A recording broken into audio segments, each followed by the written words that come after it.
Di pamor junjung derajat itu sebenarnya gambaran pamornya berupa gabungan dari dua macam pamor. Di pangkal keris biasanya di sini, sahabat pusaka Jawa ya, pangkal keris atau sor-soran atau di bagian bawah ada pamor ujung gunung, tetapi hanya satu puncak saja di sini, satu puncak. Kemudian di atas ujung gunung terdapat pamor yang lain yang biasanya Wosuta atau Ngulit Semangka atau Pulau Tirto. Assalamualaikum warahmatullahi wabarakatuh. Salam sejahtera, salam budaya, rahayu, rahayu, rahayu. Berjumpa lagi dengan saya Mas Oo di channel Pusaka Jawa Official. Alhamdulillah wa syukurillah, segala puji bagi Allah yang telah memberikan segala nikmatnya. Nikmat yang paling besar bagi kita adalah nikmat iman dan Islam, dan juga nikmat diberikan kesehatan. Di antara nikmat-nikmat yang lain yang tidak bisa kita sebutkan secara zahir maupun batin. Ya, semoga Allah Subhanahu wa taala menjaga iman Islam kita sampai kita ajal menjemput kita. Sahabat Pusaka Jawa dimanapun Anda berada, semoga sahabat Pusaka Jawa dalam keadaan yang terbaik dalam lindungan Allah Subhanahu wa taala. Dijauhkan dari segala macam mara bahaya baik zahir maupun batin, dijauhkan dari segala macam musibah, baik musibah banjir, angin longsor, topan, gempa, musibah banjir maupun musibah ekonomi atau musibah penyakit. Sahabat Pusaka Jawa yang sedang sakit, semoga Allah Subhanahu wa taala segera angkat penyakitnya, kemudian diberikan kesembuhan karena telah, serta ditambah bonus berupa pahala karena telah sabar dalam menjalankan qada dan qadar berupa sakit, karena pada hakikatnya sakit adalah penggugur dosa kita, salah satu penggugur dosa kita. Nah, sahabat Pusaka Jawa yang sedang kesulitan ekonomi, rezekinya serit, usahanya bangkrut, semoga Allah bukakan keran rezekinya lebar-lebar dan mendapatkan rezeki yang berkah berlimpah sampai ke anak cucu. Sahabat Pusaka Jawa, tidak cuma sahabat Pusaka Jawa yang saya doakan hal sedemikian rupa, teman-teman maupun handai tolan sahabat Pusaka Jawa pun saya doakan hal yang sama. Sahabat Pusaka Jawa, kali ini saya akan membabar satu bilah pusaka berupa tombak, karena biar tidak bosen bahas keris mulu, kali-kali kita tombak lah. Nah, kali ini yang akan saya babar adalah tombak Luk 7. Ya, seperti kita ketahui, tombak Luk 7 itu ada dapur Suromenggolo, dapur Mangkon, dapur Daradasih Mangga, dapur Megantara, dapur Lunggandu, kemudian dapur Daradasih 6 ya. Tapi ini tombaknya bukan dari yang itu. Ya, artinya dari ke-6 itu ini tombaknya jenisnya beda. Ya, kita perlu ketahui bahwasanya leluhur kita itu banyak sekali, mungkin ribuan ya, membuat dapur ya, tosan aji, dan yang baru dipakemkan, dibukukan itu baru berapa persennya saja. Jadi kita tidak bisa katak dalam tempurung, artinya jangan merasa oh ini gitu. Mudah-mudahan nanti senior-senior keris yang bisa memberikan satu tambahan ilmu, dibukukan nama baru-baru dengan kesepakatan bersama ya. Artinya memang banyak sekali di lapangan yang entah itu jenis keris, jenis tombak yang tidak ada di buku pakem.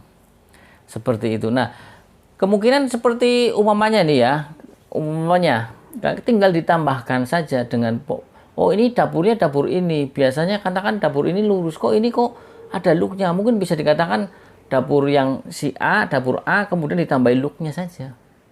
Seperti itu. Nah, sahabat Pusaka Jawa, kita ambil pusakanya ya. Kita ketahui bahwasanya tombak itu mempunyai dua fungsi. Yang pertama adalah fungsi secara praktis atau fungsional secara umum, yaitu untuk berburu ataupun untuk melanjutkan, untuk survive, untuk melanjutkan kelangsungan hidupnya dulu, untuk berburu, untuk cari makan. Kemudian yaitu setelah peradaban tambah maju, kemudian dengan mengenal adanya agama, dengan mengenal adanya peradaban dari luar, akhirnya tombak pun berkembang. Yang tadi modelnya cuman pipih meruncing saja, polosan dari batu, terus kemudian naik menjadi dari bahan perunggu, akhirnya naik menjadi besi, dan sampai sekarang pun bertambah lagi dengan pamor. Kemudian setelah ada pamor, mungkin jenisnya pun banyak. Seperti itu, dengan kreasi para leluhur kita, sang empu-empu yang sangat mahir dalam membentuk satu kesatuan antara baja, besi, dan pamor. Seperti itu. Nah, sahabat Pusaka Jawa, kalau kita lihat dari rangkanya, ini adalah rangka scan. Ini rangka scan lamen atau lawasan. Kita lihat di sini. Ini kemungkinan adalah kayunya adalah kayu sawo, sahabat pusaka Jawa. Ya, ini kayu sawo lamen. Kita buka, bismillahirrahmanirrahim. Nah, ini sahabat pusaka Jawa kita kedepankan dan saya dekatkan. Kita hitung looknya ya. 1, 2, 3, 4, 5, 6, 7. Ini look 7. Kita ketahui look 7 itu tombak look 7, dapur tombak look 7 itu ada yang namanya Suro Menggolo, dapur Mangkon, Daradasi Mangga, Megantoro, dapur Lunggandu, satu lagi dapur Daradasi. Dari ke-6 dapur itu saya tidak menemukan yang seperti ini jenisnya.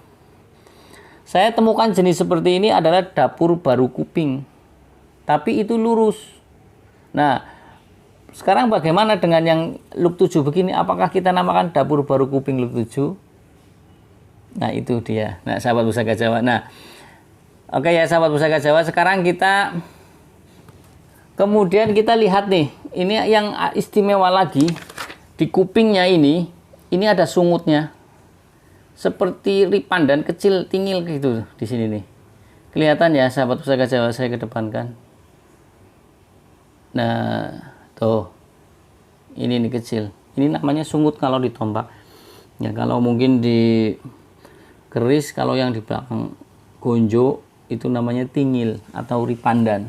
Oke ya sahabat pusaka Jawa. Nah, sahabat pusaka Jawa, dapur tombak Baru Kuping look 7 ini istimewa karena pamornya adalah pamor tangkis. Kita ketahui pamor tangkis, tuah atau angsarnya adalah sebagian pecinta keris beranggapan untuk anti tenung atau santet. Tapi di pamor tangkis kan adalah pamor antara sebelah bilahnya pamor A, katakan sebelah bilahnya pamor B, berarti ada 2 pamor. Nah, nanti kita jelaskan pamor apa saja yang ada di bilah ini ya. Sahabat pusaka Jawa, sekarang kita lihat tentang pucukan bilahnya. Pucukan bilahnya ini adalah ngudup gambir. Ya. Ngudup gambir. Kemudian kalau kita lihat metuknya ini adalah metuk iras. Nah, ini. Metuk iras artinya metuk yang tidak copotan, tidak seperti ring cincin. Ini menyambung antara bilah dan metuknya menjadi satu. Ya, sudah sering saya jelaskan makna filosofi metuk iras apa. Metuk iras ya, makna filosofinya adalah karena pada dasarnya metuk kan perlambang dari perempuan yang pesinya itu wadon, pesinya itu laki-laki, pelanangan. Artinya menjadi satu kesatuan, tidak terpisahkan seperti itu. Nah, kemudian kalau kita lihat di metuknya ini ada pamor bagus ini. Ini seperti mata kayu. Ini nih. Seperti under-under yang disirah sini. Ya, jadi bulat, dalamnya lagi ada bulat lagi sampai kecil itu. Ini namanya pamor sumber. Ya, sahabat pusaka Jawa, ini adalah pamor sumber. Kemudian nah, sebelah bilahnya lagi ini kan pamor miring, sahabat pusaka Jawa. Ini pamor miring sampai ke atas ini. Kalau kita lihat ini sini ada satu gunungan. Ya, ini satu gunung. Garis gunung begitu. Sebelah sininya adalah pamor ngulit semangka. Seperti itu. Ini istimewa sekali, makna filosofinya istimewa sekali sahabat pusaka Jawa. Sekarang kita bahas tentang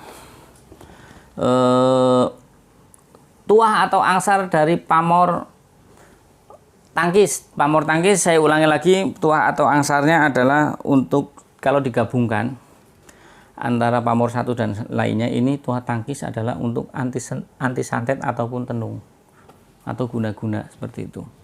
Permohonan kepada Tuhan dilambangkan dengan pamor tangkis adalah si pemilik agar diselamatkan dari santet, tenung atau guna-guna. Nah, kita bahas tentang pamor junjung derajat yang ada di salah satu bilah tombak look 7 ini adalah, nih kita lihat. Jadi pamor junjung derajat itu sebenarnya gambaran pamornya berupa gabungan dari 2 macam pamor. Di pangkal keris biasanya di sini, sahabat pusaka Jawa ya. Pangkal keris atau sor-soran atau di bagian bawah ada pamor ujung gunung, tetapi hanya satu puncak saja di sini, satu puncak. Kemudian di atas ujung gunung terdapat pamor yang lain yang biasanya Wasuta atau Ngulit Semangka atau Pulau Tirto. Di atas sini kan ada lagi. Di sini ada seperti pamor Pulau Tirto. Ya, kemudian atasnya juga di sini. Ya, sahabat Pusaka Jawa. Jadi kalau kita lihat dari bagian sor-soran bilah yang sebelah sini, ini adalah, kalau kita lihat di pamor sebelah sini, ini adalah pamor Junjung Derajat. Kita lihat ya. Aduh, ini ngeblur. Coba. Ya, ini pamor miring sahabat Pusaka Jawa. Pamor Junjung Derajat adalah tergolong pamor miring ya, dan juga pamorkan, artinya pamor yang direncanakan oleh sang empu. Dan pamor Junjung Derajat biasanya di bagian pangkalan sor-soran di bawah, entah itu ditombak, entah itu dikeris, itu berbentuk seperti ujung gunung yang satu gunung saja. Kemudian di atasnya lagi ada pamor seperti Ngulit Semangka, Wasuta atau Pulau Tirto. Kita lihat di atasnya sini, ini ujung gunung. Ini ya. Ini adalah pamor Junjung Derajat. Kemudian untuk di balik sebelah sininya adalah pamor Ngulit Semangka. Kayak pamor Ngulit Semangka. Nah, kalau kita bahas tentang tuah atau angsar dari pamor Junjung Derajat adalah, sebagian pencinta keris beranggapan pamor Junjung Derajat adalah permohonan kepada Tuhan Yang Maha Esa agar si pemilik pamor Junjung Derajat adalah untuk supaya derajatnya cepat naik, status sosialnya naik. Kalau untuk pegawai negeri ya cepat naik pangkat, kalau untuk pegawai swasta ya jabatannya tambah naik. Yang tadinya karyawan biasa menjadi supervisor, setelah menjadi supervisor menjadi koordinator beberapa wilayah, setelah menjadi koordinator menjadi manajer sampai ke direktur, seperti itu. Kalau untuk di wilayah kemasyarakatan, di kelurahan mungkin bisa menjadi dari tadinya menjadi carik, kemudian mencalonkan diri menjadi lurah dan menjadi lurah, seperti itu. Intinya untuk status sosialnya naik. Ya, Junjung Derajat. Jadi Junjung Derajat adalah mungkin banyak yang bilang itu lebih cocok untuk para pegawai, tapi tidak juga lah, karena semua orang pengen statusnya naik, status sosialnya naik. Ya, entah itu pedagang pun pengen status sosialnya naik, biar naik, jualannya biar rame. Seperti itu ya, Sugi ya akhirnya statusnya naik. Nah sahabat Pusaka Jawa, kemudian kalau kita bahas tentang pamor Junjung Derajat, itu adalah pamor kesukaan untuk wilayah, biasanya ya pada umumnya itu wilayah Madura maupun Jawa Timur. Namun pada tahun 1985 itu untuk wilayah Jawa Tengah dan Jakarta pun mulai menyukainya, dan sampai sekarang pamor Junjung Derajat banyak dicari oleh orang. Seperti itu, karena memang mungkin melihat dari doa sang empu yang dilambangkan dengan Junjung Derajat itu adalah untuk menaikkan status sosial atau derajat seseorang. Nah, kemudian kalau kita bahas tentang pamor yang sebaliknya, ini adalah ada pamor Ngulit Semangka. Ngulit Semangka adalah tuah atau angsar, makna filosofinya adalah permohonan kepada Tuhan Yang Maha Esa agar si pemilik pamor Ngulit Semangka itu luas pergaulannya. Ya, pastinya kita diharapkan menjadi orang yang luas dan luwes. Jangan orang yang luas tapi kaku, akhirnya pengen menang sendiri, pendapatnya yang paling benar. Tidak bisa seperti itu, karena tiap orang mempunyai guru masing-masing. Yang intinya beginilah, ketika semakin banyak pergaulan, diharapkan orang itu tambah bijaksana, bukan tambah keras kepala. Pengennya pendapatnya dia yang paling betul, padahal itu nanti jadinya katak dalam tempurung. Dan kalau dibiarkan terus, nanti naudzubillah min dzalik, menjadi orang yang sombong. Perlu kita ketahui, iblis dikeluarkan dari surga bukan karena menyekutukan Allah Subhanahu wa taala, tapi karena sombong. Karena sombong, ya sahabat Pusaka Jawa. Nah, sahabat Pusaka Jawa, jadi mudah-mudahan orang yang memiliki pamor Ngulit Semangka itu luas pergaulannya dan luas. Artinya bisa mengimbangi lah ya. Kadang untuk hal-hal tertentu, bukan hal-hal yang negatif terus kemudian kita lunak, tidak. Ya, ini negatif ya kita katakan negatif, yang positif kita katakan positif. Seperti itu. Kemudian di bagian metuknya ini ada pamor sumber. Pamor sumber adalah seperti kita ketahui mempunyai makna dan filosofi permohonan kepada Tuhan Yang Maha Esa agar si pemilik itu tidak kehabisan rezeki. Artinya rezekinya datang terus seperti mata air, sumber mata air kan keluar terus. Ngetuk terus, ada wong Brebes Tegal ngetuk, lumintir tapi terus lama-lama menjadi banyak. Karena sahabat pusaka Jawa kalau tahu proses orang bikin sumur, itu sumbernya kecil-kecil dari bawah ketika digali sampai ya digali itu di bawah pojok satu keluar sedikit, pojok satu keluar sedikit, lama-lama menjadi banyak. Nah, ini namanya pamor sumber. Artinya di sini ada juga kerezekiannya. Ada doa kerezekian dari Sang Empu dengan dilambangkan dengan pamor sumber. Ya, sahabat pusaka Jawa.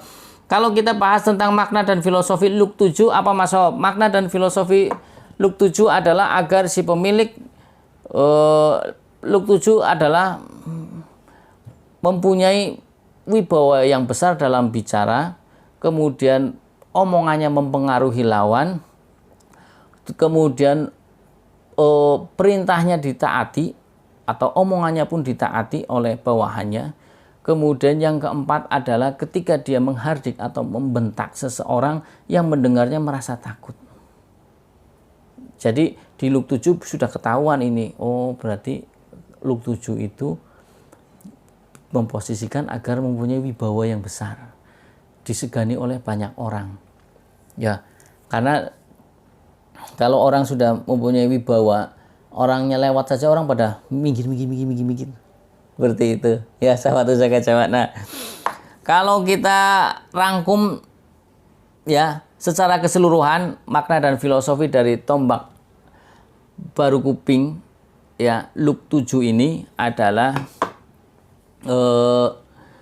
diharapkan kepada permohonan kepada Tuhan Yang Maha Esa agar si pemilik tombak Luk 7 ini adalah menjadi seorang pemimpin yang disegani, mempunyai wibawa yang besar, yang ditaati ya, kemudian perintahnya ditaati, kemudian omongannya pun mempengaruhi lawan, hardikannya pun